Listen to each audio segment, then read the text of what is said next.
Quando nós abrimos a Bíblia e observamos o ser humano, vemos alguém que pensa, sente, mas acima de tudo alguém que deseja. O Antigo Testamento descreve isso de forma profunda. Hans Walter, um dos grandes estudiosos da antropologia bíblica, explica que a palavra hebraica nefesh, alma, não fala apenas de algo espiritual, mas também daquilo que tem fome, sede, necessidade. A alma é apresentada como uma garganta sedenta, faminta, sempre desejosa de algo. Textos bíblicos como Isaías, capítulo 5, Abacuque, capítulo 2, o Salmo 107 e Eclesiastes, capítulo 6, mostram esta realidade. O ser humano trabalha, busca, corre atrás, mas nunca se satisfaz completamente. É como se houvesse dentro de nós um anseio constante, um impulso que nos move. E Deus usa exatamente essa imagem quando fala da restauração de Israel. A alma cansada será saciada. A alma será como um jardim regado. Jeremias capítulo 31, versículos 12 e versículo 25. Hão de vir e exultarão na altura de Sião. E correrão aos bens do Senhor. O trigo e o mosto, o azeite e os cordeiros e os bezerros. E a sua alma será como um jardim regado. Nunca mais andarão tristes. Versículo 25. Porque satisfiz a alma cansada, e toda a alma entristecida saciei. Em outras palavras, somente Deus pode satisfazer os desejos mais profundos do ser humano. E talvez o melhor retrato dessa sede interior esteja no Salmo 42, como a corça anseia pelas águas. Assim a minha alma suspira por ti, ó Deus. E a vontade humana é exatamente isso, um impulso, um anelo, um desejo que nos move, uma força interior que tanto pode nos aproximar de Deus, quanto nos afastar dele. Tudo depende de quem a guia. Quando a vontade é guiada pela carne, ela se torna um peso e pode se tornar uma prisão. Mas quando a vontade é guiada pelo Espírito, torna-se uma bênção extraordinária, essencial para a nossa vida espiritual, emocional e moral. E assim começamos essa lição, reconhecendo que somos seres que desejam e que a vontade guiada por Deus nos conduzem ao propósito, à vida e à verdadeira satisfação. Hoje vamos conversar sobre algo que move cada decisão nossa, a vontade humana. E essa conversa é urgente, porque vivemos em um tempo em que muitos tratam Deus como um garçom, um psicólogo ou até um coach espiritual, pronto para servir aos nossos desejos, consolar as nossas emoções e realizar nossos sonhos, uma espécie de gênio da lâmpada. Mas a Bíblia nos chama a algo mais profundo do que isto. Em Gálatas capítulo 5, Paulo nos lembra que dentro de nós existe uma batalha, é a vontade da carne contra a vontade do Espírito. A carne deseja facilidade, conforto e satisfação imediata. O Espírito nos chama para uma transformação, uma renúncia e obediência e conformação à vontade de Deus. Tiago explica ainda melhor. Não é Deus que nos tenta, somos atraídos pela nossa própria cobiça. E quando a cobiça domina a vontade, ela gera pecado. E o pecado gera a morte. Ou seja, o problema não é desejar ou sonhar. É sonhar ou desejar longe da vontade de Deus. O grande erro do nosso tempo é acreditar que Deus existe apenas para nos fazer felizes. Mas Jesus nunca prometeu uma fé good vibes, como diz o escritor Rodrigo Bibo em seu livro Deus que Destrói Sonhos. Algumas coisas interessantes naquele livro a respeito desse assunto. Você pode comprá-lo através do link que está na descrição desse vídeo. Há uma promoção especial na Amazon.com. É só clicar no link que está na descrição do vídeo e você pode comprá-lo. Jesus disse: tome sobre vós o meu jugo. O jugo é leve. Sim, mas ainda é jugo. Seguir a Cristo envolve um custo, envolve entrega e transformação. Jesus diz em Mateus, capítulo de número 16, versículo 24.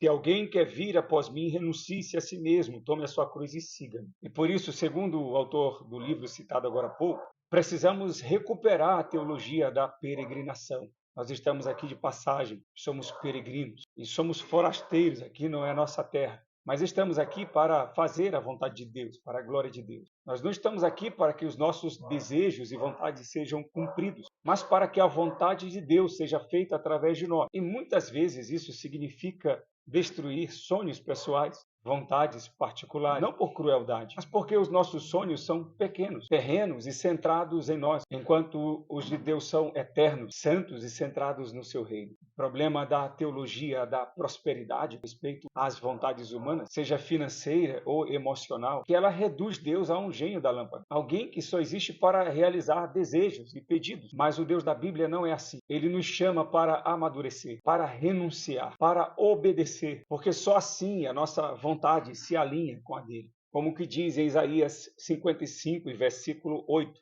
Porque os meus pensamentos não são os vossos pensamentos, nem os vossos caminhos, os meus caminhos, diz o Senhor. Porque assim como os céus são mais altos do que a terra, assim são os meus caminhos mais altos do que os vossos caminhos, e os meus pensamentos mais altos do que os vossos pensamentos. E por que isso é tão importante? Porque saber essa doutrina é tão relevante para a fé cristã? Porque, como dizem Paulo e Tiago, A vontade é um motor da vida espiritual. Quando guiada pela carne, produz obras destrutivas, mas quando guiada pelo Espírito, produz santidade, maturidade e vida. Então, a grande pergunta da lição é: quem governa a sua vontade? Os seus desejos ou o Espírito de Deus? Segundo as Escrituras, a liberdade não está em realizar o que queremos, tudo o que queremos, mas em querer o que Deus quer. A verdadeira alegria não é Deus construir os meus sonhos, mas nos ensinar a sonhar os sonhos dele. E como peregrinos, nós seguimos caminhando, não atrás de conforto ou felicidade, ou facilidade, mas atrás de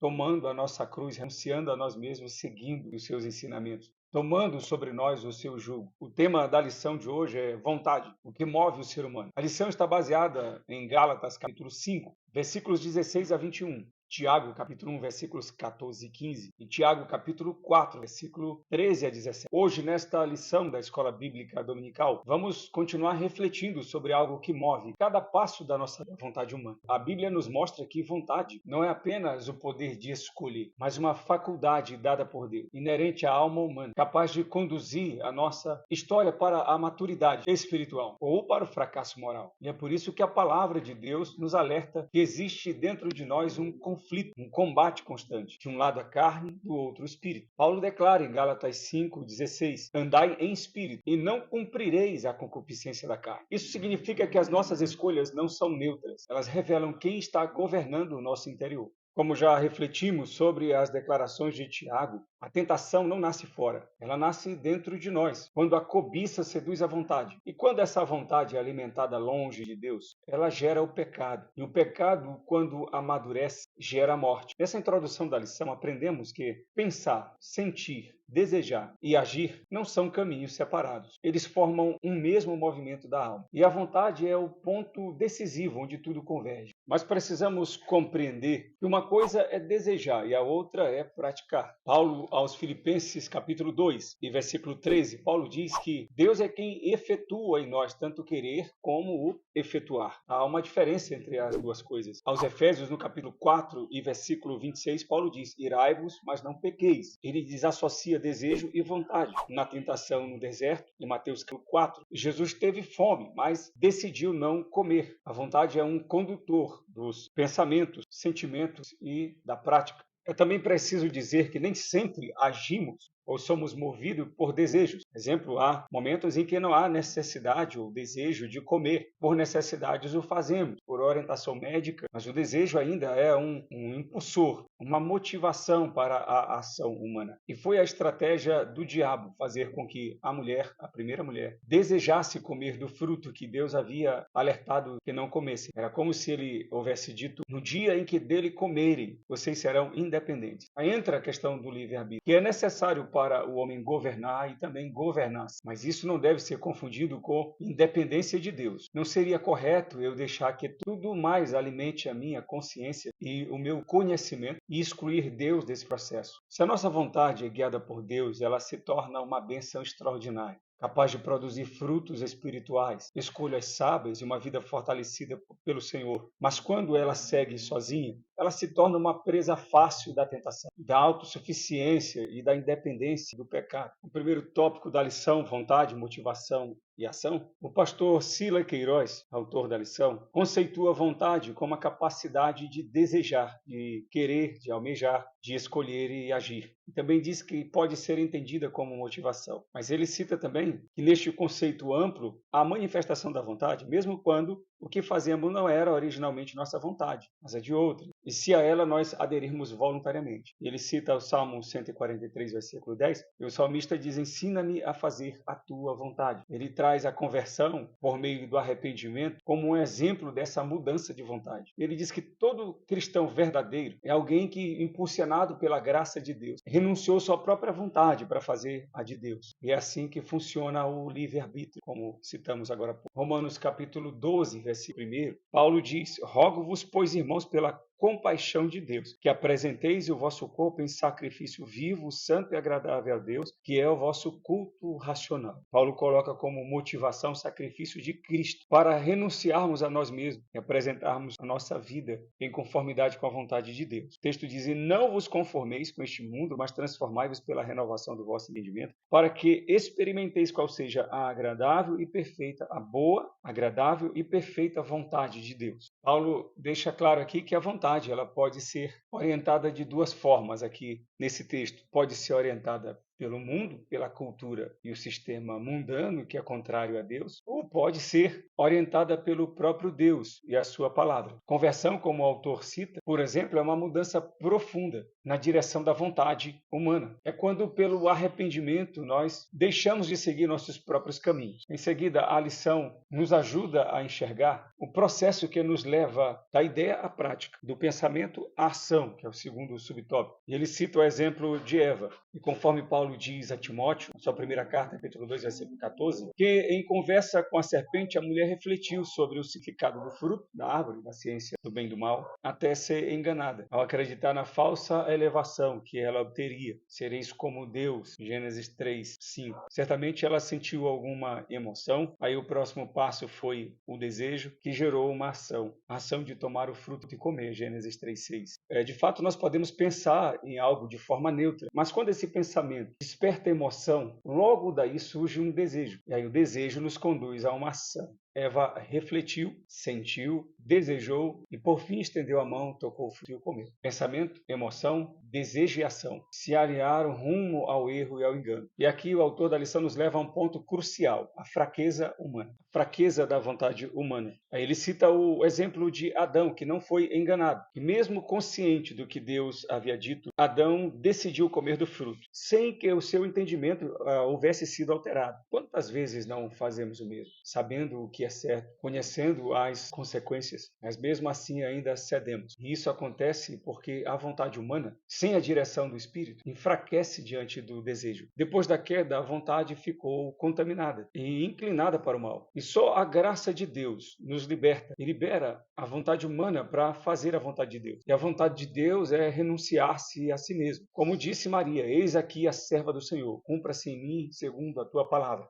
Vivemos em uma geração hedonista, onde o prazer promete felicidade, satisfação plena, mas só entrega escravidão. E somente Jesus pode romper e restaurar o homem a uma vontade livre e obediente. Muitos citam até no meio cristão aquela frase que deu certo porque é de Deus. Mas a frase correta não era se deu certo, mas se está certo. Um certo pregador, fazendo uma aplicação sobre o fato de Moisés ter desobedecido a palavra de Deus e ter tocado a rocha 2 vezes, quando Deus havia dito que ele deveria apenas pedir, e isso lhe trouxe consequências, veja que mesmo ele tendo tocado a rocha pela segunda vez, brotou água da rocha. A água saiu, deu certo. Mas não é porque deu certo que é a vontade de Deus, e sim o que está certo. A boa notícia é que quando o Espírito Santo governa a nossa vontade, ele nos capacita a escolher que glorifica a Deus e traz vida ao nosso coração. Um relógio quebrado tem a possibilidade de acertar 2 vezes por dia, mas na maior parte do tempo está sob engano. Mas quando falamos sobre vontade e desejo, precisamos compreender um ponto fundamental. Nossos desejos podem nos conduzir à liberdade ou à escravidão. E a Bíblia nos mostra isso com absoluta certeza, com absoluta clareza. No segundo tópico da lição, desejos da escravidão à redenção, o autor da lição nos faz olhar para o povo de Israel no deserto. Deus havia libertado Israel da escravidão do Egito, mas o Egito ainda não havia saído do coração de Israel. E no meio do deserto eles começaram a desejar novamente aquilo que eles tinham na terra da servidão.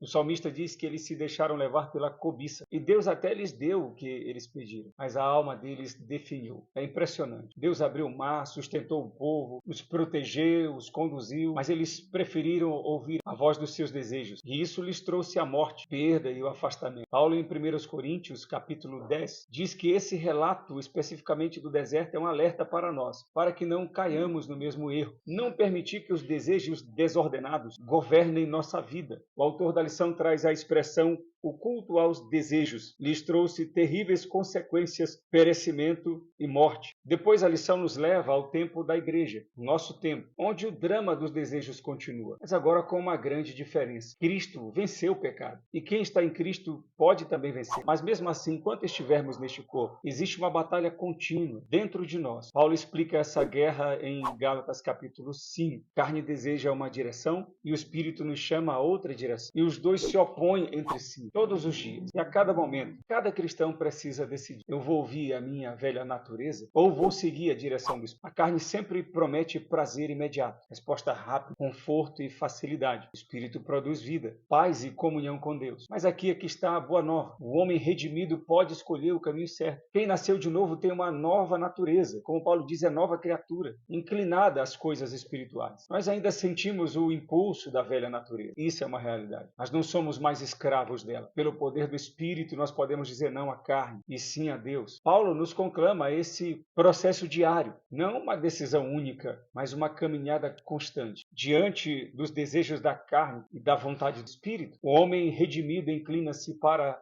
a vontade de Deus, para as coisas do Espírito, conforme diz Romanos capítulo 8, versículo 5. Porque os que são segundo a carne inclinam-se para as coisas da carne, mas os que são segundo o Espírito para as coisas do Espírito. O versículo 1 de Romanos 8 diz: portanto, agora nenhuma condenação há para os que estão em Cristo Jesus, que não mandam segundo a carne, mas segundo o Espírito. Ainda em Romanos capítulo 6, versículo 14, a Bíblia diz: porque o pecado não terá domínio sobre vós, pois não estáis debaixo da lei, mas debaixo da graça. E essa caminhada constante que Paulo cita envolve a mortificação da carne, como Paulo escreve aos Colossenses, capítulo 3, envolve renovar a mente, como Paulo escreve aos Romanos, capítulo 12, alimentar o espírito, frutificar em santidade, conforme Gálatas 5. E quando decidimos andar em espírito, o resultado é inevitável. Uma vida frutífera, uma vida vitoriosa contra o pecado e os desejos redimidos pelo poder de Cristo. No terceiro tópico da lição, o autor traz um livro que exige prática cristã, Carta de Tiago, nos textos mais profundos e práticos de toda a Bíblia, sobre essa luta interna que nós enfrentamos. Tiago, capítulo 1, versículo 14 e 15, que é um dos textos base da lição, Tiago abre a cortina da alma e nos mostra como o pecado nasce e como podemos vencê-lo antes que ele nos vença. Tiago começa dizendo que cada pessoa é tentada quando atraída e enganada pelos seus próprios desejos. A palavra usada aqui por Tiago é epitomia, concupiscência ou maus desejos. Tiago descreve a natureza humana ou a vontade humana como uma espécie de mensageira interna, que tem o poder de nos atrair, nos convencer, nos enganar. Ou seja, o desejo errado conversa com a nossa mente, entorpece a nossa razão e tenta nos fazer acreditar que o pecado traz algo bom, quando na verdade ele sempre traz destruição. É como se Tiago dissesse: o perigo não está apenas lá fora, ele começa aqui dentro. Mas Tiago não fica apenas no diálogo, ele nos mostra o processo completo. O desejo aparece, ele encontra um alvo e cresce, e se não for rejeitado, de imediato ele atravessa as barreiras da consciência humana. E quando o desejo concebe, dá luz ao pecado, e quando o pecado amadurece, gera morte. Morte espiritual, morte moral, morte emocional.